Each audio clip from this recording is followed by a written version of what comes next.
Hari ini, saya akan menjelaskan sebuah film berdasarkan kisah kehidupan nyata dari prajurit termuda Perang Dunia II yang disebut Soldier Boy.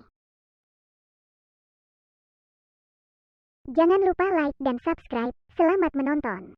Film dimulai di Rusia di mana sebuah keluarga dengan 3 orang duduk di tepi sungai, menikmati waktu mereka. Yang termuda dari mereka, Sergei Alyoskov, membanggakan kakak laki-laki dan ibunya tentang dia berada di atas pohon, ketika tiba-tiba, jet tempur Jerman terbang di atas kepala. Sang ibu meminta anak-anaknya untuk segera bersembunyi di semak-semak, tetapi anak berusia 6 tahun itu mengklaim bahwa dia tidak takut dan menyerang jet dengan ketapel. Yang mengejutkan semua orang, dia berhasil mengenai jet dan meledakkannya. Tetapi ketika dia melihat sekeliling, keluarganya sudah tidak ada. Sergei terbangun ketakutan dari mimpi dan memanggil ibunya. Saat itu, seseorang mengetuk pintunya. Dengan asumsi itu adalah ibunya, dia berlari ke arahnya. Tetapi seorang wanita tetangga datang dengan panik. Dia berterima kasih kepada Tuhan karena membuatnya tetap hidup, dan memberitahu dia bahwa ibu dan saudara lelakinya sudah mati. Anak laki-laki kecil tidak dapat memahami apa yang dia katakan, dan ingin tinggal di rumah untuk menunggu ibunya. Wanita itu mengatakan kepadanya bahwa Jerman telah menyerang mereka dan dia harus melarikan diri. Saat itu, beberapa tentara mendekati rumah mereka. Wanita itu membuat Sergei lari keluar melalui jendela, tetapi ditembak mati sebelum dia bisa bergabung dengannya. Anak kecil berusia 6 tahun itu sekarang sendirian, tanpa keluarga dan teman. Saat Sergei melarikan diri dari rumah, dia melihat seluruh lingkungannya terbakar di belakangnya. Dia memanggil ibunya dengan sia-sia, dan melarikan diri dari sana. Setelah berlari beberapa saat, dia berakhir di tengah hutan. Anak kecil mulai memanggil ibunya untuk datang dan menjemputnya, karena dia tersesat. Malam itu, dia tinggal di hutan. Keesokan paginya, kami melihatnya minum air dari sungai ketika tentara musuh mendekati jalannya. Sergei mengetahui bahwa mereka berbahaya, dengan cepat bersembunyi di dalam akar pohon. Dia terkejut ketika seekor ular datang di dekatnya, tetapi tidak mengucapkan sepatah kata pun atau melarikan diri. Sergei lebih takut pada tentara daripada ular. Para prajurit makan di tepi sungai dan pergi. Setelah itu Sergei mengambil sisa makanan mereka dan melahapnya untuk malam itu. Namun, pada akhir hari, bocah lelaki itu kelelahan. Dia belum makan dengan layak dalam 2 hari dan telah berjalan tanpa tujuan. Dia jatuh saat dia pincang tetapi tidak berhenti berjalan. Saat dalam perjalanan, dia melihat buah beri liar dan memakannya. Tapi saat itu, sebuah ledakan terjadi di belakangnya, membuatnya terkejut. Bocah itu pusing dan mulai berhalusinasi seseorang datang di belakangnya. Namun, bahkan dalam kondisi seperti itu, dia berdiri dengan berani dan memberitahu orang itu bahwa dia memiliki senapan dan tidak takut. Dia tertatih-tatih ke depan tetapi jatuh pingsan setelah beberapa saat. Saat dia tertidur, 2 tentara mendekatinya. Adegan memotong ke pangkalan militer Rusia di mana Komandan Kuznetsov menunggu tentara patrolinya. Mereka datang dengan anak kecil yang terluka dan lemah. Ketika tentara mengklaim bahwa mereka berada di pihaknya, anak kecil itu membuka diri dan memperkenalkan dirinya. Para prajurit tertawa ketika anak itu berjabat tangan dengan komandan, menyarankan agar dia memperkenalkan dirinya juga. Para prajurit merasa sayang dengan anak kecil itu dan mengelilinginya. Mereka membuatnya minum air dan memberinya makan. Bahkan komandan yang dingin menjaga anak itu. Seorang perawat bernama Katia membalut luka Sergei dan juga terpesona oleh kepribadiannya. Anak itu memintanya untuk menggambar tank di lukanya karena dia ingin menjadi tentara ketika dia besar nanti. Bahkan tentara yang terluka berbicara dengan anak itu dan merasa lebih ringan. Sergei terpesona dengan senjata komandan dan pasukannya. Komandan juga menjawab semua pertanyaan anak kecil itu dan membiarkannya bermain dengan pistol kehormatannya setelah mengeluarkan peluru. Sergei menunjukkan kepadanya tank yang ditarik di perutnya dan membanggakan dirinya sebagai seorang prajurit. Anak itu sembuh dengan sangat cepat. Perawat Katia meminta komandan untuk membiarkan bocah itu tinggal bersama batalion, tetapi dia tidak setuju, mengklaim bahwa itu tidak akan aman. Dia ingin mengirim Sergei ke panti asuhan. Para prajurit menghabiskan seluruh waktu luang mereka dengan Sergei. Dia dikunjungi oleh banyak orang sepanjang hari. Mereka membawakannya makanan yang dikirim oleh keluarga mereka dari jauh, dan bahkan membiarkannya bermain dengan teropong mereka. Suatu hari, seorang tentara pergi ke komandan untuk meminta dia untuk membiarkan anak itu tinggal dengan batalion. Para prajurit telah menjalin hubungan dekat dengan anak itu dan menganggapnya sebagai milik mereka. Kehadirannya menghilangkan beban perang dari dada mereka. Namun, komandan bersikeras mengirim bocah itu ke panti asuhan demi keselamatannya sendiri. Keesokan harinya, musuh menyerang dan banyak tentara terluka. Sebuah kendaraan datang untuk menjemput Sergei untuk membawanya ke panti asuhan. Komandan menyampaikan berita itu kepada anak itu dan memberinya pistol kehormatan kayu sebagai hadiah. Anak laki-laki itu pada gilirannya memeluknya, mengklaim bahwa dia takut akan keselamatan komandan. Komandan meleleh dalam pelukannya dan berubah pikiran. Dia meminta Sergei untuk tinggal bersama para prajurit sebagai putranya. Malam itu, para prajurit mencari pakaian prajurit kecil untuk anak laki-laki itu. Mereka pergi ke bulan untuk meminta Sergei tinggal bersama mereka. Komandan membangunkan Sergei dan memberinya pakaian. Dia memakainya dan berlarian, terlihat seperti tentara sungguhan. Yang lain mulai memanggilnya anak prajurit kecil mereka. Saat anak itu berlarian, Jerman melancarkan serangan udara ke batalion. Para prajurit dengan cepat membawa Sergei ke tempat yang aman dan melawan yang lain. Jumlah tentara yang terluka tumbuh dengan cepat. Sergei ingin membuat dirinya berguna, jadi dia membawakan air untuk tentara yang kehausan. Salah satu dari mereka meminta dia untuk membaca surat yang dikirim oleh keluarganya karena dia memiliki perban di matanya. Anak kecil itu ingin membantu, tetapi tidak tahu cara membaca. Dia mengambil surat itu dan mulai mengarang hal-hal yang tertulis di atasnya, mengklaim bahwa sapi prajurit itu aman di rumah. Ketika tentara itu mengatakan dia tidak punya sapi, yang lain menyuruhnya untuk mengikuti cerita dan tertawa. Dia membaca surat orang lain dengan cara yang sama dan menyemangati mereka. Dalam adegan berikut, kita melihat Katia dan komandan sedang berbicara. Keduanya tampaknya tertarik satu sama lain, tetapi tidak mengakui perasaan mereka. Kemudian, Sergei memberitahu komandan bahwa dia berada di posisi yang tertib di batalion dan mulai memperkenalkan dirinya sebagai batalion. Namun, anak laki-laki itu kemudian melihat salah satu pos tentara hancur akibat serangan itu. Komandan mengajarinya untuk melepas topinya untuk menghormati prajurit yang mati. Keesokan harinya, dia bersikeras komandan memberinya misi dan diberi tugas untuk mendistribusikan surat-surat di antara para prajurit. Dia menyelesaikan tugasnya dengan efisien dan bahkan membuat para prajurit menari untuknya. Hari berikutnya, Sergei pergi agak jauh dari pangkalan dengan teropongnya. Saat dia memainkannya, dia melihat kaki seseorang bergerak dari dalam tumpukan jerami. Dia bergegas kembali ke batalion dan memberitahu para prajurit tentang temuannya. Para prajurit skeptis, tapi tetap pergi dengan anak itu. Ketika mereka sampai di dekat tumpukan jerami, mereka diperingatkan untuk melihat dua mata-mata Jerman bersembunyi di bawahnya. Mata-mata ditangkap, dan anak itu dipuji karena kecerdasannya. Malam itu, komandan menunjukkan kepada Sergei surat-surat resmi untuk adopsinya. Dia sekarang resmi menjadi ayah dari anak itu. Sergei tahu perasaan komandan untuk Katia, jadi, untuk membalas kebaikannya, dia membawanya untuk mengaku padanya. Tetapi keduanya melihatnya berbicara dengan pria yang berbeda, dan secara keliru menganggap dia tertarik pada orang lain. Pangkalan diserang oleh Jerman lagi. Kali ini, Sergei membantu para prajurit dengan sekuat tenaga, dengan memberikan amunisi kepada para prajurit di garis depan. Tetapi para prajurit di sana memerintahkannya untuk kembali ke gudang karena terlalu berbahaya di luar. Saat sampai di gudang, dia melihat komandan dan yang lainnya panik karena sambungan telepon dengan kolonel terputus.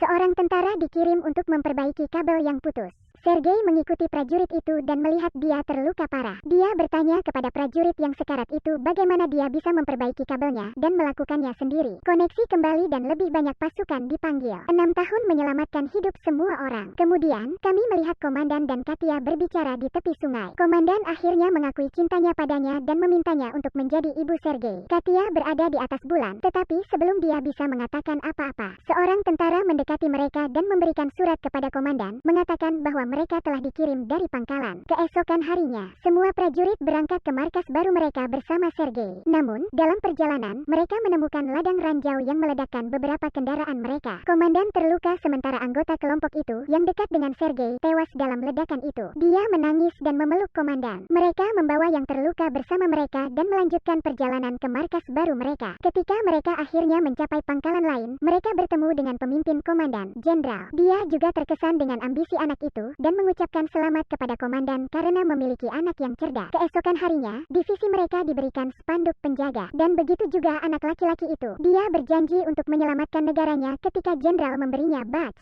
Suatu malam, markas mereka diserang secara brutal, dan komandannya terjebak di bawah reruntuhan. Sergei menangis untuk ayahnya dan mencoba menyelamatkannya. Dia memanggil tentara lain yang akhirnya membawa komandan keluar. Keesokan harinya, Sergei mendekati komandan yang terluka. Tangannya terluka saat mencoba menyelamatkan komandan. Anak itu sekarang menjadi bagian tak terpisahkan dari tim. Dia tidak memiliki keluarga di samping mereka, dan pindah kemanapun mereka pergi dalam perang. Film berakhir saat resimen terlihat bergerak ke pangkalan lain. Sebuah suara di latar belakang menceritakan bahwa ia bahkan mengambil bagian dalam pertempuran Stalingrad dan mencapai Polandia dengan tentara. Dia saat ini dikenal sebagai prajurit termuda di dunia, dan kisah legendaris tentang keberaniannya kini tersebar ke seluruh dunia untuk mendengar. Subscribe untuk lebih banyak video seperti ini. Nyalakan notifikasi, dan tinggalkan like untuk membantu channel ini.